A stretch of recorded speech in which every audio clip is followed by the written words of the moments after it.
Dear friends, welcome back to our channel English by Puneet Jain.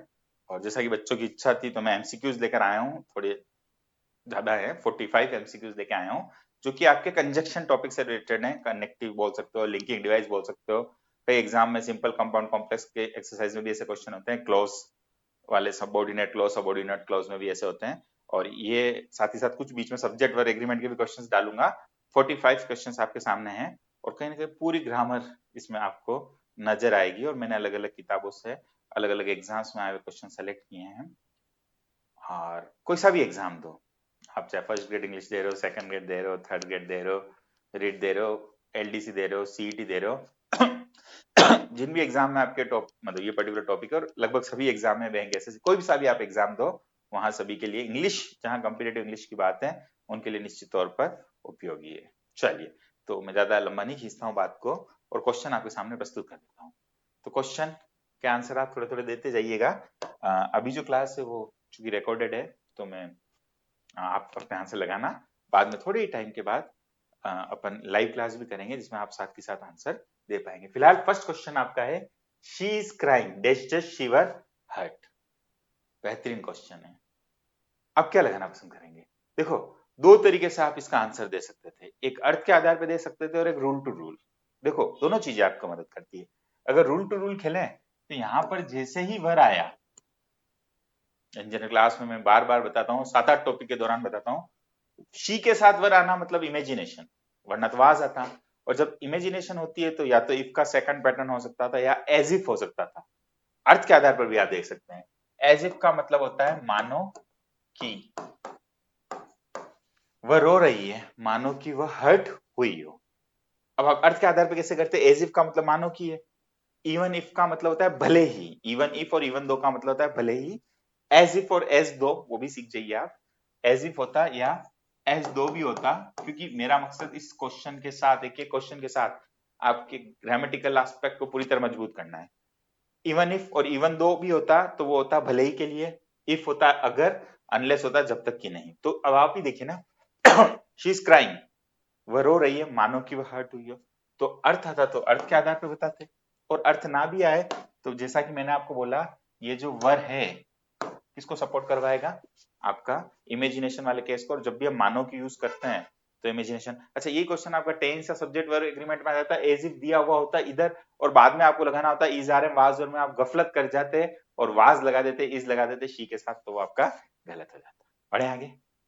अच्छा question था, अच्छे ही question है सारे। चलिए, second question, you like it और not, he will speak the truth. क्या लगाना पसंद करेंगे? यू लाइक इट, तुम्हें पसंद आए या ना आए, वह क्या बोलेगा? सच ही बोलेगा। देखे, अब देखो, जिसने भी थोड़ी बहुत ग्रामर पढ़ी है वो देखेगा कि आल्सो तो कभी शुरू में आ ही नहीं सकता है। एलिमिनेशन मेथड भी आना चाहिए, नेगेटिव को काटना, नेगेटिव ऑप्शन गलत ऑप्शन को काटना भी आना चाहिए। डोंट यू लाइक इट या डू होता तो निश्चित तौर पर क्वेश्चन मार्क होता। ये ऑप्शन भी गए, बचा कौन सा? ये ऑप्शन। और सीधा भी आना चाहिए। और अगर आ जाए तो और का कॉम्बो किसके साथ होता है? वेदर के साथ। और अर्थ के आधार पे क्या हुआ? चाहे तुम पसंद करो या ना करो, वह क्या बोलेगा? सच बोलेगा। क्लियर? तो एक अच्छा रूल पता चला वेदर। और पिछले वाले में क्या पता चला? एज इफ और एज दो का अर्थ पता चला, मानो कि बाद में वर आ जाता है क्योंकि इमेजिनरी वाला केस होता है। और इवन इफ इवन दो का अर्थ भी पता चला। बस इसी तरह पता लगाते जाएंगे और सीखते जाएंगे, कहां दिक्कत है। She is clever. अच्छा, इन सबको करने के लिए पहले रूल्स तो आने चाहिए ग्रामर, इसीलिए हम जो क्लासेस लेते हैं वो तो होती है। पर क्लासेस के बाद भी चूंकि अगर एमसीक्यू का क्वेश्चन आएगा तो एमसीक्यू की फुल प्रैक्टिस होनी चाहिए। अच्छा, कुछ लोगों को आधा अधूरा जैसे क्लास में याद है, कुछ भूल भी गए तो एमसीक्यू प्रैक्टिस सॉलिड हो जाती है। और कई बार एमसीक्यू प्रैक्टिस के दौरान हम उस चीज को ज्यादा अच्छे से क्लियर कर पाते हैं। अच्छा, कुछ सीधे ही अगर एमसीक्यू में आ गए तो भी उस क्वेश्चन से रिलेटेड रूल तो सीख ही सकते हैं, इसलिए मैं थोड़ा उसको ढंग से समझा रहा हूँ। शी इज क्लेवर, वह चतुर है। शी ऑफन मेक्स मिस्टेक, फिर भी वो गलती करती है। तो अब यहाँ क्या लगाओगे? सिंस का मतलब अगर शुरू में इस तरह यूज करें तो होता है चूंकि। गणित में पढ़ते थे ना, अतः और सिंस वाले एक्सप्रेशन आपने ये बनाई होंगी ऐसे। हाँ? अब यहाँ चूंकि वह क्लेवर है, वह गलतियां करती है, अर्थ कहां जमेगा? नहीं जमेगा। ऑल दो, ये करेक्ट आंसर है। ऑल दो का मतलब होता है यद्यपि। यद्यपि वह क्लेवर है फिर भी वह गलती करती। अच्छा, कुछ लोग सोचते हैं येट, येट कभी ऐसे शुरू में नहीं आता, येट आता तो यहाँ आता और कोमा की जगह आता, और येट आता कोमा की जगह, तब भी आपका आंसर क्या रहता, ऑल्दो ही रहता। नन शुरू मतलब नन, तब तो अपने आंसर आ गया तो नन फिर हो जाए। Clear? Although she is clever she often makes mistake. अगला क्वेश्चन आपके सामने है, ये अच्छा क्वेश्चन है, थोड़ा लैंग्वेज के हिसाब से थोड़ा सेंटेंस भी बड़ा है। The company is making a number of changes, company बहुत सारे चेंजेस कर रही है। इन अदर इट सीम्स, ऐसा प्रतीत होता है, that there are going to be a number of job loss. Company कुछ परिवर्तन ला रही है, तो उस परिवर्तन को देख के हमको लग रहा है कि बहुत सारे क्या होंगे, जॉब लॉस होंगे। अब इसमें थोड़ा कई लोगों को लग सकता है प्रैक्टिकल है, जैसे कुछ फ्रेज होते हैं, कुछ पर्टिकुलर एक्सप्रेशन होते हैं, ऑल द बेस्ट है तो ऑल द बेस्ट तीन ही शब्द होंगे, ऑल के बाद द आएगा और बेस्ट आएगा। अब यहाँ कुछ लोग हो सकता है कि इन अदर सेइंग लग सकता है, टाइप्स लग सकता है, परंतु सबसे पहले ये दो ऑप्शन हटा देते हैं जो हटाई देने चाहिए। पर फिर आपके दो आंसर आते हैं इन जनरली, जब मैं प्रैक्टिस कराता हूँ, वेज भी आता है और वर्ड्स भी आता है। इन अदर वेज तो दूसरे तरीके से कहें या दूसरे तरीके से, इसकी वजह सिंपली कहें ना कि दूसरे शब्दों में कहूं। कोई भी व्यक्ति अगर आपको कोई बात समझाता है और फिर आपको दूसरे तरीके समझाता है, तो दूसरे शब्दों में कहूं, तो इन अदर वर्ड्स की कंपनी अगर नंबर ऑफ चेंजेस कर रही है और इसी बात को हम दूसरे शब्दों में कहें कि भाई चेंजेस करिए, इसका मतलब तुम्हारी जॉब जा सकती है, तो इन अदर वर्ड्स ये आपका करेक्ट आंसर। नजदीकी मामले होंगे, वो थर्ड एम्पायर का डिसीजन होता है ना, जब बिल्कुल उसमें भी 2-3 बार देखना पड़ता है कि यार आउट है खिलाड़ी नहीं आउट है, तो यहाँ बिल्कुल कुछ 4-5 क्वेश्चन ऐसे भी दिए हैं जहां ये और ये बिल्कुल मतलब 0.001 का ही फासला होगा, यहाँ थोड़ा दूर फासला है, पर ऐसे क्वेश्चन भी अभी आपके आएंगे। क्लियर? तो इन अदर वर्ड्स। अगला सिंपल क्वेश्चन है, सब कंजक्शन है, जहां हम दो सेंटेंस को जोड़ते हैं वहां इस टाइप के सेंटेंस, और हम बेसिक ग्रामर पढ़ते हैं जब छोटे सेंटेंस पढ़ते हैं, अखबार पढ़े हैं या कोई पोइट्री वगैरह बड़े लंबे लंबे सेंटेंस होते हैं जो कंजक्शन कनेक्टिव्स के माध्यम से जुड़े हुए होते हैं। और इस टॉपिक में फिर आप वही नहीं कि भाई हमने रट ली है, किसी ने रट लिया कि भाई फॉर है या आपका कंजक्शन बट है या नीदर नो, मतलब इतना इतना रट लिया है ना, फैन बॉयज रट लिया, तो उससे काम नहीं चलेगा। कुछ प्रैक्टिकल चीजें भी होंगी, सबऑर्डिनेट वाले भी होंगे, कोऑर्डिनेट वाले भी होंगे। फिलहाल टेल मी, आपने आंसर लगा दिया होगा मेरी बातों के दौरान। आफ्टर यू वांट नहीं जमेगा, बाद में tell me what you want, मुझे बताओ तुम क्या चाहते हो, सो इसलिए बिफोर पहले, तो tell me what you want. बढ़े आगे, चल अगला प्रश्न। Suresh is tested weak that he can not run. अब सिंपल सा है, जो क्लास में ढंग से पढ़ते हैं बचपन से ही ये रूल आपको पढ़ाया होगा, सो और दैट वाला और टू और टू वाला।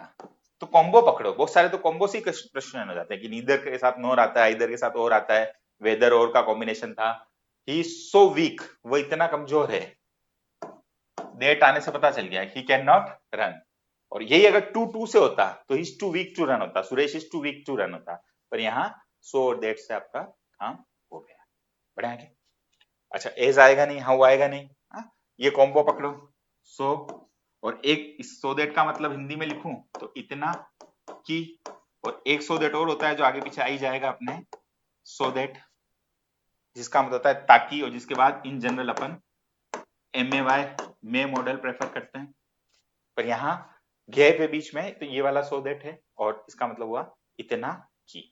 बढ़ाएंगे, चलिए ठीक है, तो हम लाइव क्लास भी लेंगे भविष्य में, बिल्कुल मार्च से शुरू कर देंगे। फिलहाल आप आंसर लगाते जाइए अपने और चेक कीजिएगा कि 45 में से आपके कितने क्वेश्चंस सही हुए। They stage did we reach the playground then the match started। ये एक बहुत इंपॉर्टेंट कंसेप्ट है जिसके ऊपर अलग से मैं एक वीडियो लूंगा।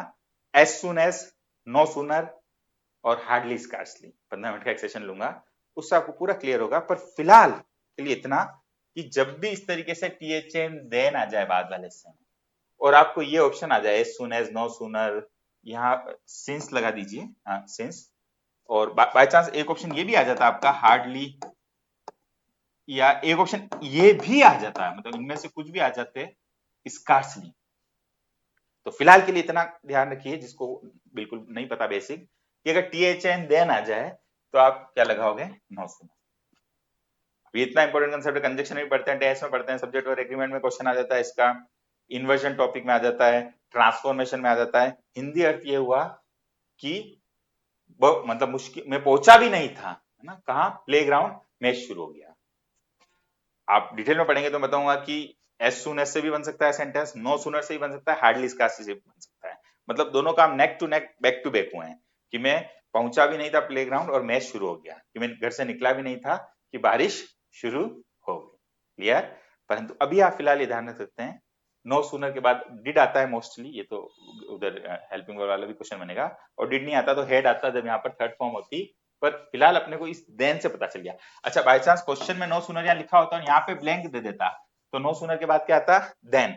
तो पूरा कॉम्बो अगर मैं बताऊं तो थोड़ा सा कॉम्बो क्या ध्यान रखें, नो सुनर आ जाए तो नो सुनर का कॉम्बो किसके साथ होता है, देन के साथ। नो सुनर देन का एक बेहतरीन कॉम्बो का क्वेश्चन आपके हो गया। क्लियर? सब इंपॉर्टेंट क्वेश्चन डाले हैं मोस्टली एग्जाम में आए हुए। हाँ, अगला देखें, I deeply regret, I deeply regret, मुझे अफसोस है, deeply, I can not help you, तो सिंपल सा इसमें प्रैक्टिकल एस्पेक्ट देखे ना, मुझे डीपली रिग्रेट है, अफसोस है, की, की, की के लिए क्या आता है, दैट आता है, इसलिए तो आएगा नहीं, एंड आएगा नहीं, इफ आएगा नहीं, सो आएगा नहीं, तो I deeply regret that I can not help you, है ना। अच्छा, 45 क्वेश्चन में शुरुआत के आधे का जितना लेवल है, बाद के आधे का थोड़ा सा और लेवल बढ़ा है, एडवांस लेवल, क्योंकि देखो स्टूडेंट सब तरीके करते हैं, किसी ने ज्यादा पढ़ा होता है, किसी ने कम पढ़ा होता है, अलग अलग बैकग्राउंड से होते हैं, और एग्जामिनेशन में भी सब तरीके क्वेश्चन आते हैं, इजी भी आते हैं, हार्ड भी आते हैं, हमें हर तरीके के क्वेश्चन के लिए तैयार रहना। ठीक है, अगर स्तर अभी कमजोर है तो कोई बात नहीं, अभ्यास ऐसी चीज होती है कि हम अपने स्तर को किसी भी लेवल तक ले जा सकते हैं, और स्तर अभी भी अगर अच्छा है तो बिल्कुल और अच्छे स्तर वाले क्वेश्चन करें। द कॉन्फ्रेंस, कोई कॉन्फ्रेंस है, will be useful for economist के लिए भी कॉन्फ्रेंस यूजफुल होगी, और कॉर्पोरेट लॉयर्स के लिए भी यूजफुल होगी, इकोनॉमिस्ट दोनों के लिए होगी। और कोई चीज दोनों के लिए है तो अपन ऐसा कंजक्शन लगा सकते थे जो कम्युलेटिव हो, जोड़ने वाला हो, एंड हो सकता था, बोथ एंड हो सकता था, यहाँ अगर है, नहीं है तो क्या है, एज वेल एज हो सकता है, तो एज वेल एज इसी टाइप का कंजक्शन हो सकता है कि जैसे कॉन्फ्रेंस इकोनॉमिक्स के लिए अच्छी थी, वैसे किसके लिए अच्छी थी, कॉर्पोरेट लॉयर्स के लिए। बट वाला तो होता है आपका एडवर्सेटिव कंजक्शन, दोनों आइडियाज डिफरेंट डायरेक्शन में हो, पढ़ा होगा जिन्होंने भी कोऑर्डिनेट कंजक्शन ढंग से पढ़ा है, तो उन्होंने 4 टाइप के वो पढ़े होंगे, जिसमें एक में आइडिया सेम होता है, आइडिया सेम होता है तो कम्युलेटिव हो जाता है, आइडिया विपरीत होता है दो सेंटेंसेस को जोड़ने के लिए तो एडवर्सेटिव हो जाता है, चुनना पड़ता है ना तो ऑल्टरनेटिव हो जाता है, और सो या देयरफॉर टाइप के आते हैं तो इलेटिव हो जाता है, एक घटना के परिणाम स्वरूप दूसरी घटना ही होती है, और कुछ लोग उसको फैन बॉयज वाले तरीके से याद रखते हैं, उसके ऊपर कनेक्शन बना के यूट्यूब पे डाल रखा है। चलिए फिलहाल तो अपने को ये ध्यान रखना है एज वेल एज, ये सब्जेक्ट वर्क एग्रीमेंट में भी एज वेल एज बड़ा इंपॉर्टेंट होता है। अगला प्रश्न, इट्स बिन 2 years, 2 साल हो गए आपको देखे हुए, आई लास्ट सायु। अब आप देखो जब हैज बीन हैव बीन है तो क्या आ सकता था, सिंपल सा, प्रेजेंट परफेक्ट या परफेक्ट कंटिन्यूअस के साथ सिंस और फॉर का बड़ा प्रयोग होता है, और अपन ने ये जो जैसे अपन जनरली लिखते हैं कि सिंस 2025 के बाद से नहीं देखा है, ऐसा कुछ भी अगर होता है ना तो अपन सिंस लगाते, पर यहाँ कोई एक फ्रेज नहीं देके आगे पूरा क्लोज दे रखा है कि आपको देखा उसके बाद से अब तक कितने वर्ष गुजर चुके हैं, 2 वर्ष, तो पीरियड ऑफ टाइम होता तो 4 आता, 4 है भी नहीं ऑप्शन में, और पॉइंट ऑफ टाइम होता है हैज बीन, हैव बीन, ये परफेक्ट और परफेक्ट कंटिन्यूस भी होता है, has been, have been, ING, तो सिंस और फॉर ही प्रमोट किया जाता है। यहाँ सीधा आपको क्या लगाना है, सिंस। ये उस सिंस से अलग है जो शुरू के क्वेश्चन में आया था, जो आंसर तो नहीं था पर जिसका अर्थ मैंने बताया था चूंकि, वो शुरू में आ रहा था, है ना। ये सिंस और फॉर जो प्रेपोजिशन के तौर पर यूज में किया जाता है। अगला प्रश्न देखें, डैश डैश कीप काम, बढ़िया अच्छा क्वेश्चन है। समवेयर हैपन, जम रहा है क्या, समवेयर कहीं कुछ हैपन नहीं जम रहा है, वेदर हैपन्स, वो वेदर और वो जम नहीं रहा है, इफ हैपनिंग, हैपनिंग और इफ और फिर सब्जेक्ट कुछ लग ही नहीं रहा है, व्हाटएवर हैपन्स, व्हाटएवर का मतलब जो कुछ भी घटित हो, शांति बनाए रखें, मतलब शांत जीवन में, बहुत अच्छा कोटेशन भी हो गया आपके लिए, व्हाटएवर हैपन्स। अभी तक आप 4-5 क्वेश्चन गलत भी हो कोई दिक्कत नहीं, व्हाटएवर हैपन्स कीप काम, शांति बनाए रखें, शांत कूल माइंड से करेंगे तो हारी बाजी को भी जीता जा सकता है। whatever happens keep calm, whatever, whenever, however, wherever बड़े ही अच्छे हैं। और whatever की जगह whatsoever होता तो भी यही मतलब इसकी जगह वो होता तो उसको आंसर लगा देते हैं। चलिए अगला प्रश्न। He worked till late night, इसमें भी दो आंसर आते हैं ज्यादातर, मतलब 30-40 लोग ही बोलते हैं, 30-40 से बोलते हैं। He worked till late in the night, वो देर रात तक काम करता रहा। घोटा पढ़ ली। अब कुछ लोग इसमें वैन लगा देते हैं, कुछ अंटिल लगा देते हैं कि जब तक कि नहीं उठा। पर सिंपल सा दो आइडिया डिफरेंट डायरेक्शन में जा रहे हैं कि देर रात तक काम करता रहा तो आदमी लेट उठेगा, फिर भी वो जल्दी उठ गया तो सिंपल सा लेकिन, किंतु, परंतु, एडवर्सेटिव, जब दो आइडियाज डिफरेंट डायरेक्शन में हो या अर्थ से ज्यादा नहीं पढ़ी ग्रामर, ज्यादा रूल्स में नहीं उलझते हैं कुछ लोग, तो कोई दिक्कत नहीं। अर्थ बट का मतलब लेकिन, तो वह देर रात तक काम करता रहा लेकिन जल्दी उठ गया, बट गॉट अप अर्ली। पढ़े अगला प्रश्न। चलिए अगला प्रश्न देखें। अभी आपका जुड़ा है he asked me, as if मानो की, वर आ भी नहीं रहा है, हटा इसको, फर्स्ट क्वेश्चन ही हुआ था। इवन इफ, भले ही स्कूल जा रहा हो नहीं जमेगा, इवन दो और इवन इफ एक ही चीज है। अब बचा इफ, और ये इफ उसको यदि वाला इफ मत मानो, यहां ये आ गया कंसेप्ट कहीं ना कहीं डायरेक्ट इनडायरेक्ट का। किसका कंसेप्ट आ गया? डायरेक्ट इन डायरेक्ट का। और डायरेक्ट इनडायरेक्ट में जब भी आज जाता है या इंट्रोगेटिव आता है उसको अपन डायरेक्ट से इनडायरेक्ट बनाते हैं। He said to me, are you going there, yes no type वाला आ जाता है तो उसको जोड़ा जाता है या तो इफ से, और इफ ऑप्शन में नहीं होता तो आप किससे जोड़ते हैं? वेदर से, या तो इफ से या वेदर से। बढ़े आगे। चलिए अगला क्वेश्चन। ही वॉज टायर्ड, क्या है? ही वॉज टायर्ड, वह थका हुआ था। अब कुछ लोग इसमें सो लगा देते हैं, अर्थ को जरूर देखें। देखो सारे रूल्स एक तरफ, अर्थ सर्वोपरि है। वह थका था इसलिए वो चलता रहा, ऐसा होगा क्या? वो थक गया था फिर भी, अपोजिट आइडिया है। फिर भी के लिए एज इफ अगर ये होता तो एज इफ गलत, मानो कि कहीं नहीं रहा है। स्टिल, स्टिल हो सकता है, स्टिल का मतलब फिर भी होता है, फिर भी, स्टिल, यट, फिर भी। अच्छा कुछ लोग इफ लगाए, ही वाज टायर्ड, वह थका हुआ था, यदि वो नहीं जमा, है ना? तो वह थका हुआ था फिर भी वॉक करता रहा। है अगला क्वेश्चन। चल, द बेगर सेड, ये वापस डायरेक्ट इनडायरेक्ट। डायरेक्ट इनडायरेक्ट में जब सीधा सीधा क्वेश्चन होता है, मतलब सीधा डायरेक्ट होता है जिसमें एफर्मेटिव स्टेटमेंट होता है, ना इंट्रोगेटिव होता है, ना एक्सक्लेमेटरी होता है, ना हुर्रे होता है, ना अलाज होता है, ना वॉग होता है, ना आर यू गोइंग देयर होता है, ना where are you going there होता है, ना कोई इंपेरेटिव होता है कि go there, don't go there, open the door. सीधा सेंटेंस होता है तो सीधा होता है तो अपन उसको किससे जोड़ते हैं? दैट से। और अर्थ से भी देखो तो बेगर सेड, बेगर ने कहा कि वह भूखा था और प्यासा था। इफ का सवाल ही पैदा नहीं होता, इफ पैदा तो इंट्रोगेटिव होता, तब वहां लगता बिकॉज नहीं होगा, है ना? सेड के बाद बिकॉज, सो, इसलिए, बेगर ने कहा इसलिए वो जम ही नहीं रहा है। चलिए अगला प्रश्न लेते हैं। हाँ, द लेटर। अब देखो हु, हुम और हुज आमतौर पे किसके लिए आते हैं? इंसानों के लिए आमतौर पर। हु और हुम तो बिल्कुल आप यूज करते ही होगे, है ना? और अर्थ भी देखें, है ना? अब जब इस तरह लेटर आ जाए या कुछ आ जाए, तो आप क्या लगाओगे? विच, सिंपल सी बात है। The letter which I received yesterday, पत्र जो। अब जो वाली फीलिंग है तो आप सोचो हु लगा दो। अगर लेटर की जगह कोई व्यक्ति होता है जो कल मुझसे मिला था तो मैं हु लगाता। हुम का मतलब जिसको, और हुस का मतलब जिसका या जिसकी, या किसका या किसकी। ये किताब किसकी है? Whose book is this. यहाँ विच आ गया नॉन लिविंग के साथ, बिल्कुल सिंपल सा विच। अच्छा कुछ लोग ये भी कह सकते हैं सर सिंपल सा करें, हमें सिंपल सा नहीं लग रहा है। अच्छा कुछ लोग ये भी कह सकते हैं कि सर कह रहे अच्छा क्वेश्चन है, लग सकता है, सबके अपने अपने माइंड सेट होते हैं। सर कह रहे हैं बहुत अच्छा हाई लेवल का क्वेश्चन है, मुझे हाई लेवल का नहीं लग रहा है, मेरे तो मुझे जवानी हो रहा है। और कुछ लोग ये भी लग सकता है कि इतना क्यों रूल डिफाइन करते हैं। देखो एक टीचर के तौर पे हमें सभी तरीके के बच्चों के लिए पढ़ाना होता है, और हमारा प्रयास रहता है कि हर बच्चा सफल हो, और हम यहाँ भी सफल हो क्वेश्चन करने में, और परीक्षा हॉल में भी सफल हो। कई बार हम यहाँ सफल हो जाते हैं, परीक्षा हॉल में सफल नहीं हो पाते हैं। तो ऐसा भी नहीं हो, हम प्रयास पूरे करें। और वो आया था ना, कूल माइंड, है ना, what ever happens keep calm, शांति से करें, सफलता बिल्कुल हमारे कदम चूमेगी। फिलहाल that is the reason, because हम रहा है क्या, सिंस, सो दैट और व्हाई। सिंपल सा देखो, थोड़ा सा अगर दिस इज व्हाई होता तो भी चल जाता, this is why he has not come, पर जब इस तरह रीजन आ जाए तो फिर बिकॉज नहीं लगाना है, क्योंकि रीजन आ ही चुका है।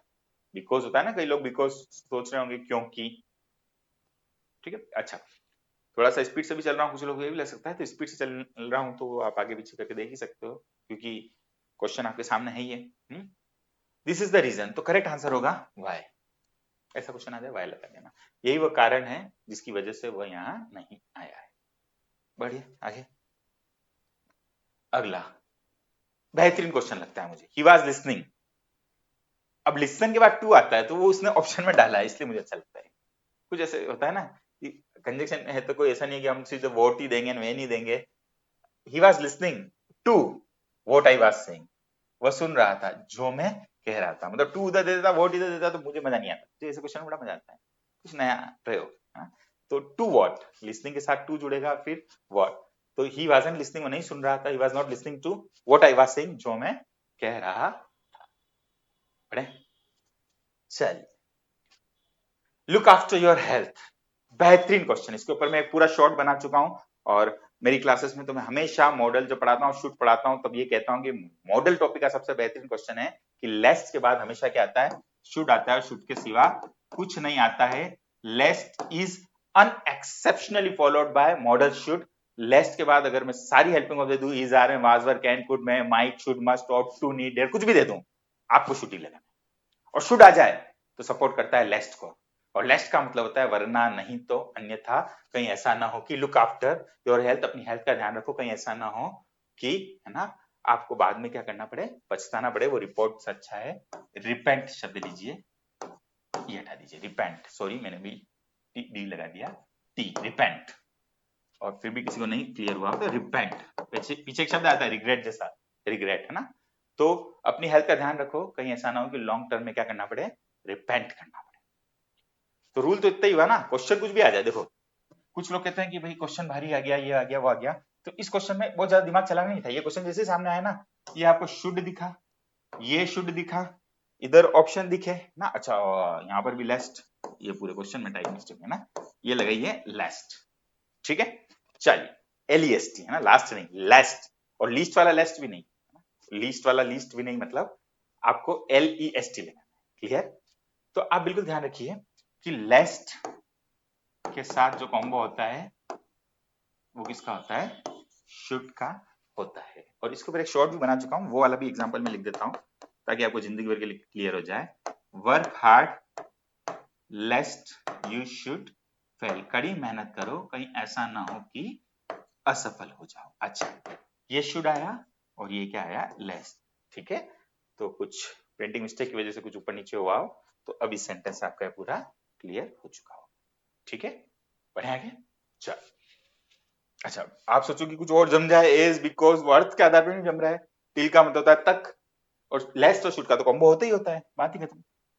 अगला प्रश्न, आई मेट अ मैन, मैं एक आदमी को मिला, अब हेड नो फिट, अब विच तो आ नहीं सकता, पीछे ही बताया मैंने, हुम का मतलब जिसको, आ नहीं सकता है ना। अब क्या बचा, हुज, हुज जनरली जब आता है ना तो इस तरीके का सेंटेंस होता है कि हुज बुक इज दिस, या हुज इज दिस बुक, जिसका है जिसकी वाली फीलिंग। अब यहाँ तो हु हैड नो फिट सीधा आ जाएगा, करेक्ट आंसर होगा who, है ना। अगर आगे कहीं वो फिट होता ना तो कहीं हुज जैसा कुछ अर्थ बना के अपन बना देते तो वो एक अलग चीज होती है ना, ठीक है। तो यहाँ I met a man who had no feet, बढ़ाएंगे,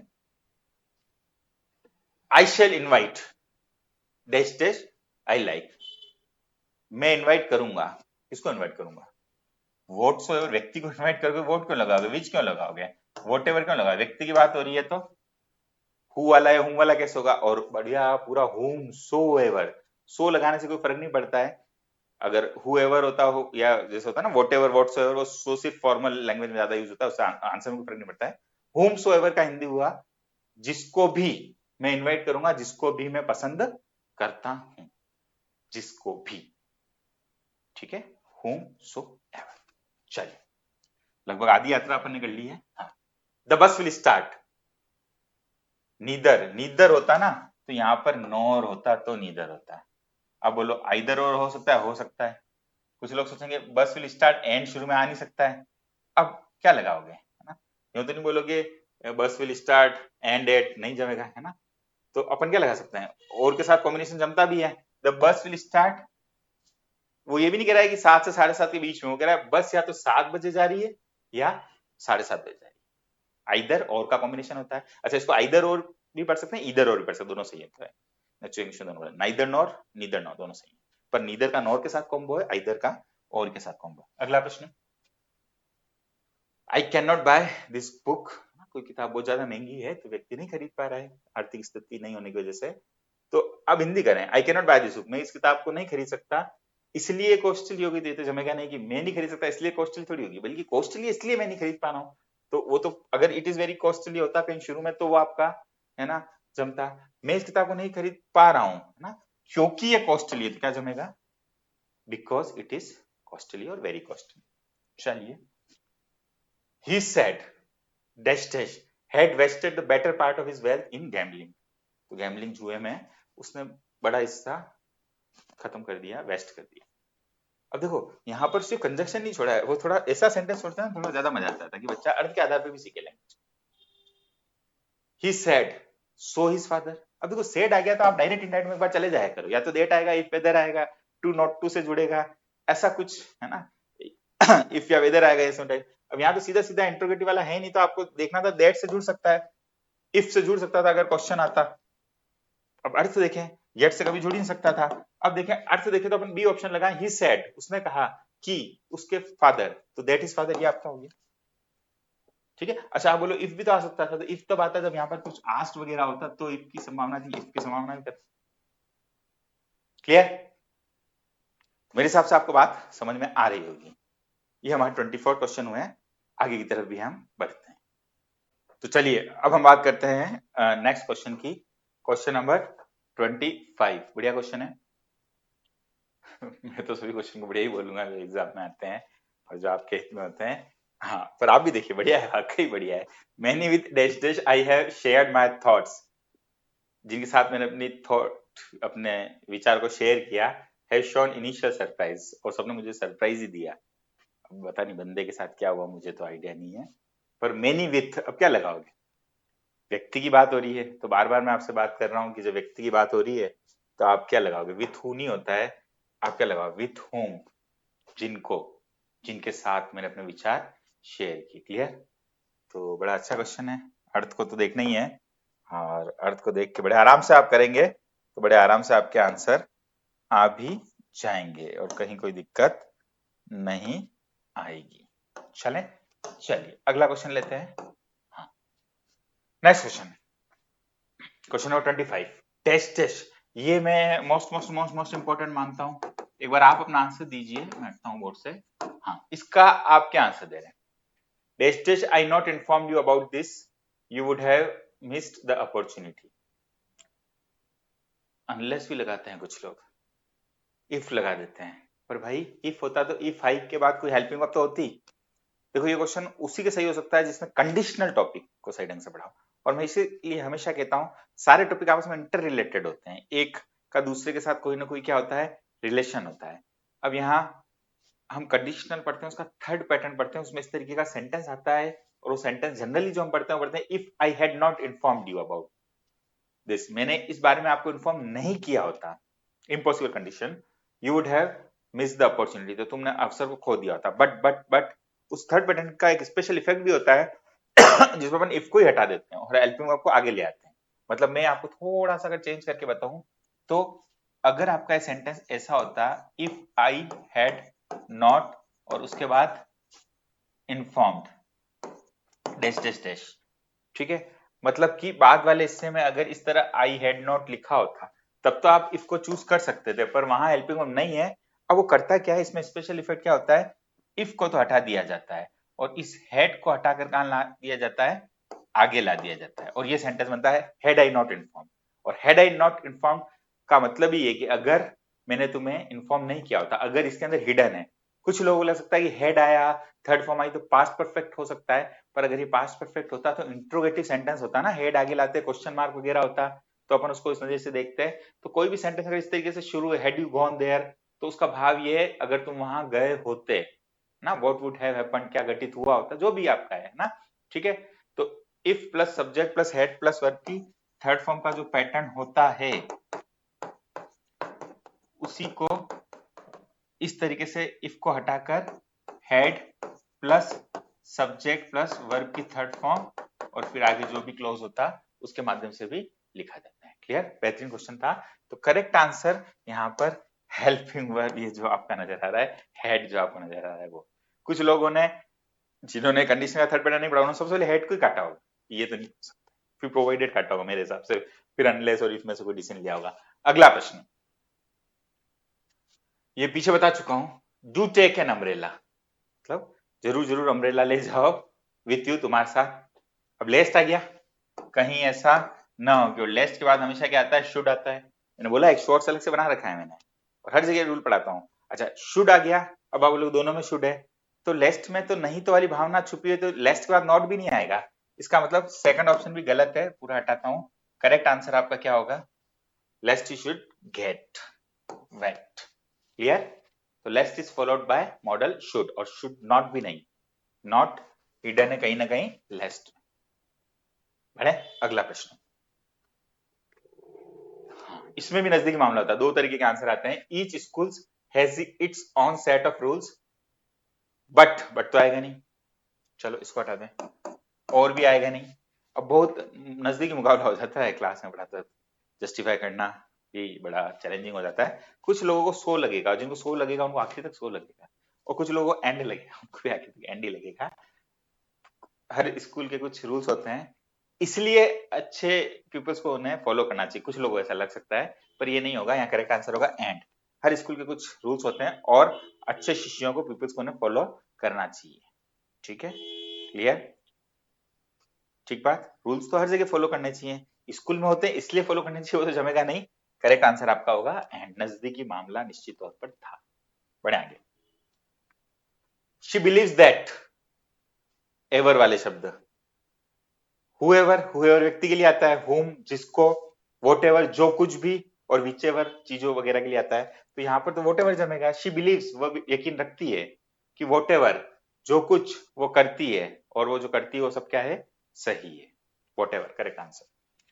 नेक्स्ट अपन लेते हैं, ये अब रट गया होगा मेरे हिसाब से, इस क्लास में आने वाले के एक क्वेश्चन तो रट ही गया होगा, लेस्ट। अभी तक एक क्वेश्चन में ही है प्रिंटिंग मिस्टेक ज्यादा जो अपने तो सारी की है, वो लेस्ट वाले में थी, उसी बहाने ये क्वेश्चन भी याद रहेगा।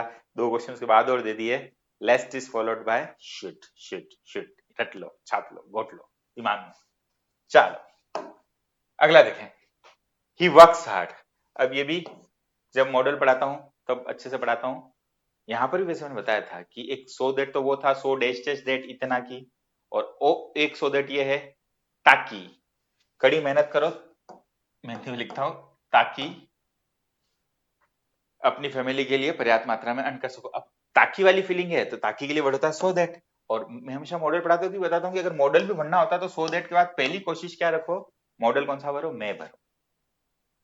दूसरे मॉडल भी आ सकते हैं अगर ऑप्शन नहीं हो तो कैन। अच्छा यहाँ मॉडल का क्वेश्चन नहीं था, पर मैं मेरा है कि रिलेवेंट जो भी चीजें हैं आपको साथ के साथ बताई जानी चाहिए। लेस्ट आएगा नहीं, शुड है नहीं, एंड बिल्कुल ही नहीं जमेगा, है ना। एंड सिंस चूंकि वाली बात नहीं आ रही, और वो वाला सिंस भी नहीं आ रहा है जो सिंस और फॉर वाला होता है। चलें अगला प्रश्न, साइंस ने हमें बहुत सारी पावर दी है जो मतलब एंजल्स की तरह हम यूज कर सकते हैं। We use them like small children, पर हम उनको कैसे यूज करते हैं, स्मॉल चिल्ड्रन की तरह। अच्छा यूज करना चाहिए, साइंस के मोबाइल है, ये है, टेक्निक है, तकनीक। अब इफ तो आएगा नहीं, कुछ लोगों को विच लग सकता है, हाउ बिल्कुल गलत लगता है, और बट में लग सकता है। बहुत सारी हमें शक्तियां साइंस से मिली है जो हम गलत तरीके से यूज कर सकते हैं, बट ज्यादा बेहतर आपका है बट, क्योंकि आइडियाज अपोजिट हो रहे हैं। जैसे मैं बोलूं राजू इंटेलिजेंट है और संजू पढ़ने में कमजोर है, तो दो अपोजिट आइडिया जब होते हैं ना, तो बजाय एंड या ऐसा कोई कंजक्शन लगाने के आप बट लगाएं कि एक भाई इंटेलिजेंट है लेकिन दूसरा पढ़ने में कमजोर है। तो बेहतर आंसर की तलाश में हम सब निकले हैं। आगे बढ़ते हैं, next question, the children use to go, use to model का बढ़िया प्रयोग, प्राय जाया करता था। पास्ट की आदतों के लिए यूज टू का प्रयोग करते हैं, वुड का भी प्रयोग करते हैं, यहाँ पर यूज टू का है। The children use to go play in the garden, but play in the garden, जाया करता था लेकिन गार्डन में खेला कर, कहाँ जमेगा, नहीं, चूंकि वगैरह नहीं जमेगा, और वो वाला सिंस फॉर भी नहीं है, दो यद्यपि दो ऑल्दो नहीं जमेंगे, यहाँ पर सिंपल सा आ जाएगा एंड। बच्चे जाया करते थे, एक बच्चा होता तो चाइल्ड, और प्लूरल है तो चिल्ड्रन, चाइल्ड्स और चिल्ड्रंस एरर में आ जाएंगे, बड़े आगे। ही इज एक्सट्रीमली माइजर, ये बेहतरीन क्वेश्चन है, वापस जो हेड वाला था ना उसकी तरफ बहुत अच्छा कंसेप्ट आपको सीखने को मिलेगा। He is extremely माइजर yet he is immensely rich, वो बहुत ज्यादा रिच है। अब बहुत सारे लोग इसमें लगाएंगे येट, कुछ लोग बिकॉज भी लगा देंगे। अब येट लगाओगे तो क्या मीनिंग होगा, वो बहुत ज्यादा कंजूस है फिर भी वो बहुत ज्यादा रिच है। अगर ये होता ना कि वो बहुत ज्यादा रिच है फिर भी वो बहुत ज्यादा कंजूस है, मतलब ये वाला हिस्सा पहले आता और वो बाद में आता, तो आप येट लगा सकते थे, नहीं गलत है ना। अच्छा, वो बहुत ज्यादा कंजूस है इसलिए रिच है, कुछ लोग ये, अरे भाई कंजूस होने से रिच नहीं हुआ जाता है, अपना दिल जितना बड़ा रखोगे, जितनी उदारता हमारे अंदर होगी, जितना हम दूसरों के काम आएंगे, जितना हमारा धन समाज के काम आएगा, देश के काम आएगा, उतनी ही हमें ईश्वर की कृपा मिलेगी और उतने ही दिल से और हर तरीके से अमीर बनेंगे। फिलहाल तो ही इज एक्सट्रीमली माइजर, वो बहुत ज्यादा कंजूस है, यद्यपि वो बहुत ज्यादा अमीर है। हाँ, यद्यपि वो बहुत ज्यादा अमीर है, तो करेक्ट आंसर होगा 2। ठीक है, अगला, some people have said that the play is boring, कुछ लोगों ने कहा प्ले बहुत ज्यादा बोरिंग है। अब यहाँ प्रेपोजिशन लग रहे हैं आपको लगाने को, बट एक्चुअली पूरा एक्सप्रेशन है जो जोड़ने के काम आ रहा है। ऑन द कॉन्ट्ररी के आगे कंटिन्यू है, I found it absolutely fascinating, मतलब आपने कोई मूवी देखी, कई बार होता है मूवी देखने, आप गए, आपको बहुत अच्छी लगी, पर उससे पहले आपने लोगों से सुना अरे तो बोरिंग है, तो यही तो बात हो रही है कि कुछ लोगों ने कहा कि प्ले, ड्रामा प्ले वगैरह देखने गया व्यक्ति बोरिंग है, पर इसके विपरीत मैंने पाया फैसिनेटिंग, लुभावनी, आकर्षक, मतलब बहुत अच्छी लगी। तो अपना आइडिया विपरीत है, विपरीत के लिए कॉन्ट्ररी आता है, पर वो एग्जैक्ट एक्सप्रेशन क्या होता है वो हमको देखना होता है। एग्जैक्ट जो फ्रेज में जो एक्सप्रेशन होता है वही लगेगा। अब इसमें कोई रूल काम नहीं आएगा, ऑन द कॉन्ट्ररी होता है मतलब होता है, और अखबार पढ़े, रीडिंग करें, हमेशा जोड़ देता हूँ इन चीजों पर ध्यान देता हूँ, ऑन द कॉन्ट्ररी जबान पे चढ़ा रहेगा, वरना तो फिर अगर रटेंगे तो फिर रट के आपको ऑन करना पड़ेगा, रट के भी आप ऑन करोगे, पर अगर आपके क्वेश्चन भी नहीं आया ऐसा, अखबार में भी नहीं पढ़ा तो गलत हो जाए। तो ऑन द कॉन्ट्ररी का मतलब एक आइडिया दिया, उसके विपरीत में दूसरा आइडिया। तो अब यहाँ पूरा ऑन द कॉन्ट्ररी ब्लैंक में नहीं दिया है, ये हिस्सा दिया है, तो प्रेपोजिशन का भी क्वेश्चन बना। मैंने आपको शुरू में बोला था कि सारी ग्रामर आपस में इंटरकनेक्टेड, जब भी मैं एक टॉपिक पढ़ा रहा हूँ या एक टॉपिक के एमसीक्यू सोल्व कर रहा हूँ, मत सोचिए कि मैं एक ही करा रहा हूँ, मैं सारी ग्रामर को कंपोजिट वे में, समग्र रूप में साथ में लेके चलता हूँ, होलिस्टिक अप्रोच के अकॉर्डिंग काम करता हूँ। ठीक है, हम कोई भी टॉपिक लेंगे, टेंस लेंगे, उसमें भी सब आएगा, ये सब चीजें कहीं ना कहीं घुमा फिरा के। चलिए, the policeman asked the man, ये आपका हो गया डायरेक्ट इनडायरेक्ट वाला। ठीक है, अब क्या लगाएं, ही वाज, देखो जब डायरेक्ट से इनडायरेक्ट में बनाते हैं ना तो पहले सब्जेक्ट आता है फिर हेल्पिंग वर्ब आती है, वो तो चलो अलग कंसेप्ट है, पर यहाँ सिंपल सा वही पता चला, पुलिसमैन ने पूछा कि वो कौन था, कौन के लिए क्या लगाओगे, हु लगाओ,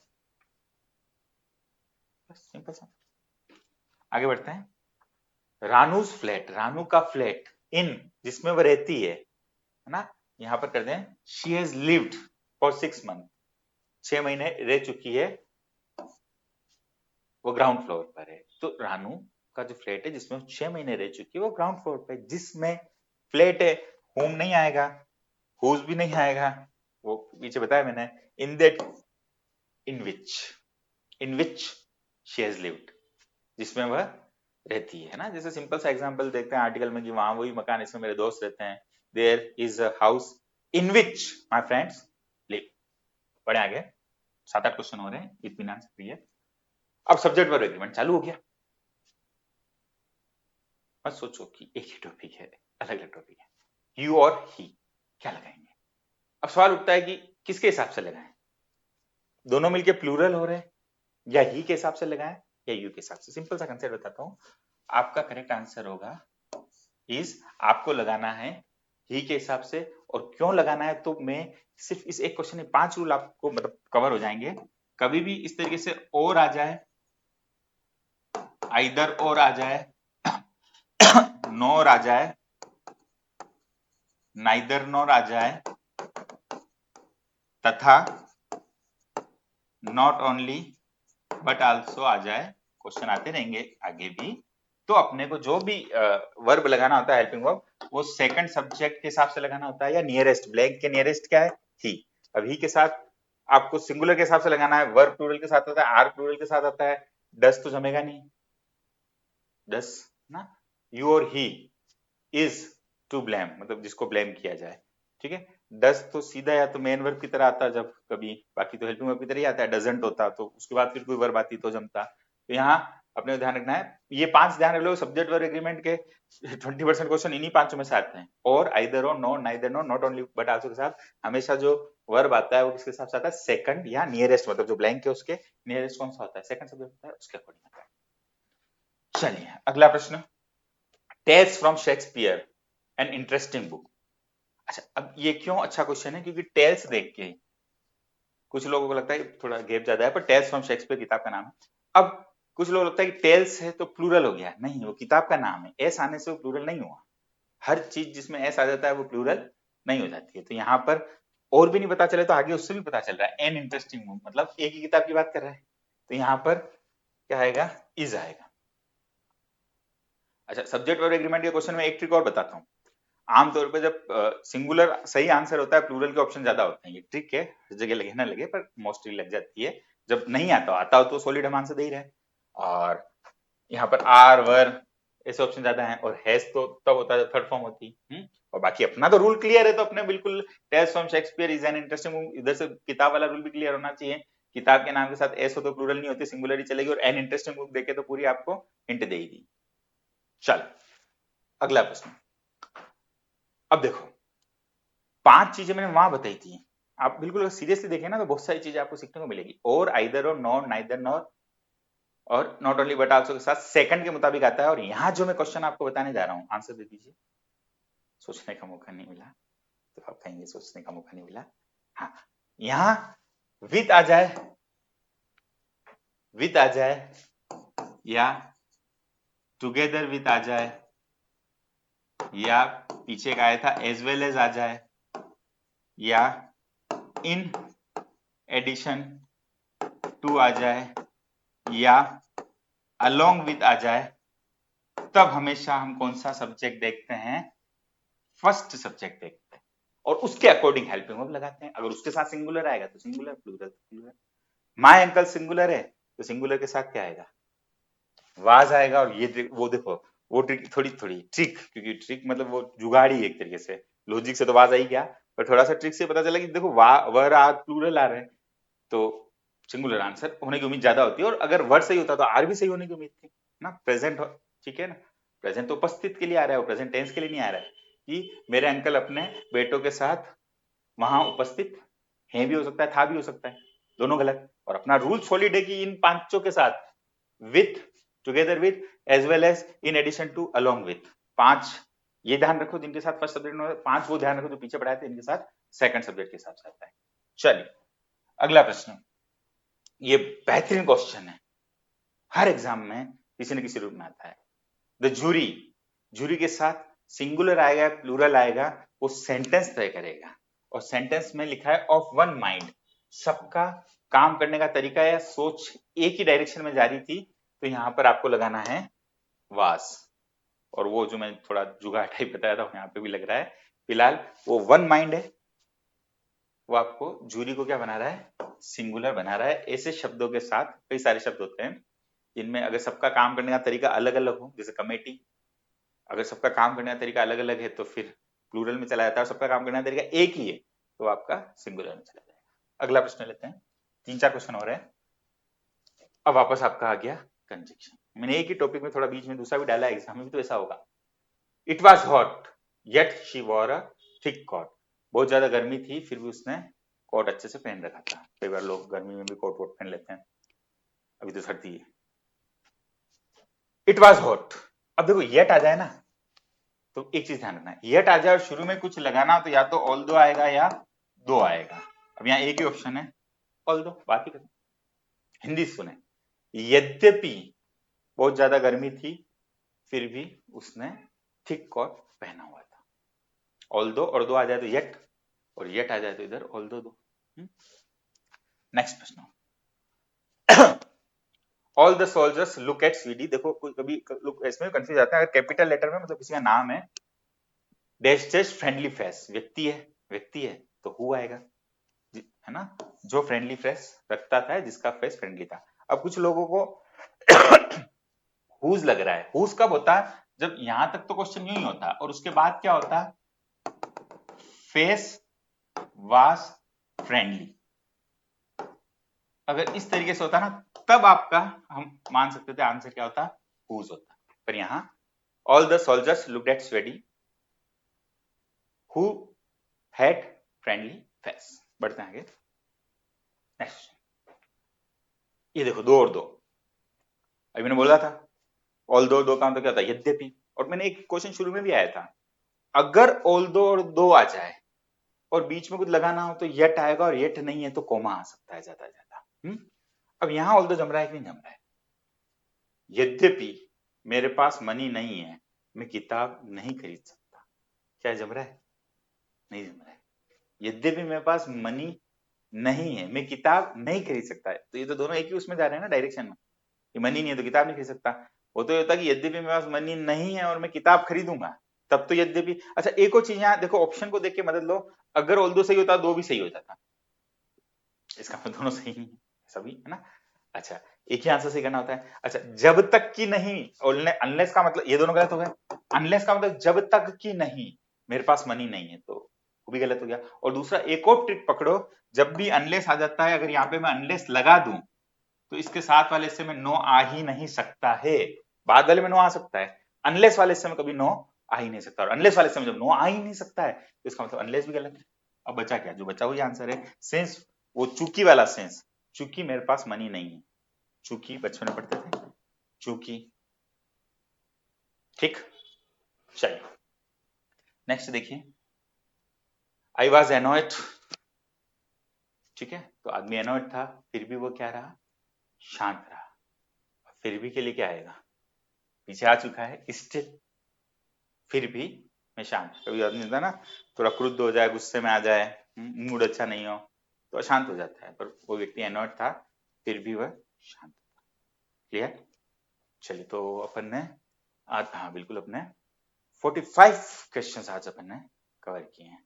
और बिल्कुल आप थोड़ा सा इसको अच्छे से पढ़िए, आप पढ़ेंगे तो मुझे रेस्पॉन्स मिलेगा, अगर आप पढ़ेंगे मुझे अच्छा लगेगा कि आपने कुछ पढ़ा है। और आप थोड़ा, अगर कुछ क्वेश्चन में लगता है कि ऐसा भी हो सकता था, वैसा भी हो सकता था, तो बिल्कुल कमेंट में डालिए, मैं नेक्स्ट सेशन में उसका रिप्लाई दूंगा। ठीक है, और अपन इस तरीके से एमसीक्यूज ज्यादा ज्यादा सोल्व करते रहेंगे। अब देखो नॉलेज इतना सारा होता है, ज्ञान का सागर होता है, हमको उसके अंदर से मतलब थोड़ा थोड़ा थोड़ा थोड़ा थोड़ा हमेशा सीखना पड़ता है। तो थोड़ा थोड़ा हम कोशिश करते हैं, थोड़ा थोड़ा आप कोशिश करो, और अपने लेवल पे भी आप हमेशा कुछ न कुछ ज्ञान प्राप्त करने के लिए प्रयास करते रहिए। थोड़ा इंग्लिश न्यूज़पेपर, हमेशा बोलता हूँ, बार बार बोलता हूँ, इंग्लिश न्यूज़पेपर करिए, रीडिंग की हैबिट डालिए, थोड़ा इंग्लिश न्यूज़ सुनिए, थोड़े क्वेश्चंस भी सॉल्व करिए, थियोरी भी पढ़िए, सब सारी चीजों को थोड़ा सा समांतर लेके चलिए, तो बिल्कुल सकारात्मक परिणाम कम समय में भी आ जाते हैं। और लॉन्ग टर्म में अपन इसको करते हैं तो फिर वो जो कमजोरी कई लोगों की रह जाती है कि एक पर्टिकुलर सब्जेक्ट की वजह से हम जीवन में आगे नहीं बढ़ पाए, तो वो कमी भी दूर हो जाती है। चलिए, आपने मुझे सुना उसके लिए बहुत बहुत धन्यवाद। फिलहाल के लिए इतना ही, that's all for the moment, thank you.